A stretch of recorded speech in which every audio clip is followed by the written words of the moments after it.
25 দিন পেরিয়েছে, কিন্তু আকাশ এখনো ভারী। আগুনের গন্ধটা যেন এখনো ঘোরাফেরা করছে তেহরানের আকাশে। মধ্যপ্রাচ্য জুড়ে ছড়িয়ে থাকা আতঙ্কটা একেবারেই মিলিয়ে যায়নি। গেল মাসে মধ্যরাতে অসংখ্য ইসরায়েলি ফাইটার জেট যখন ইরানের আকাশচুম্বী ডিফেন্সকে উপেক্ষা করে প্রবেশ করে, তখন গোটা অঞ্চলটাই যেন থমকে গিয়েছিল। বিস্ফোরণের শব্দে কেঁপেছিল তেহরান, সিরাজ, কেরমান। 12 দিনের রক্তাক্ত সংঘর্ষের পর ওয়াশিংটনের সরাসরি মধ্যস্থতায় থামে যুদ্ধ, অথবা বলা ভালো বিরতি নেয়। কিন্তু আসলেই কি সবকিছু থেমে গেছে? মঙ্গলবার ইসরায়েলি সেনাবাহিনীর প্রধান ইয়াল জামির এক মূল্যায়ন মিটিংয়ে যা বললেন, তাতে নতুন করে উদ্বেগ ছড়িয়েছে গোটা দুনিয়ায়। তার কণ্ঠে ছিল হিমেল আত্মবিশ্বাস। ইরানের বিরুদ্ধে অভিযান এখনও শেষ হয়নি।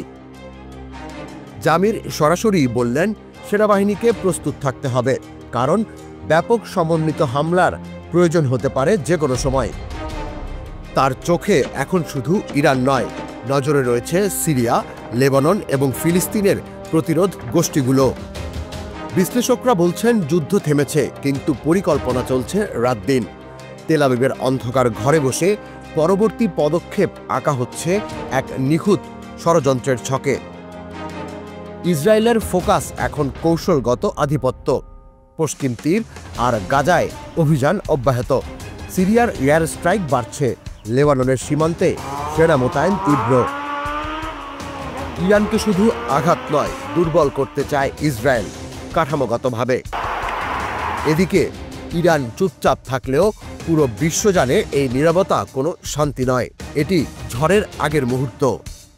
এখন প্রশ্ন হলো, মধ্যপ্রাচ্য কি আবারও ডুবে যাবে ধ্বংস আর লাশের সাগরে, নাকি ছায়াযুদ্ধ পরিণত হবে বিশ্বযুদ্ধে?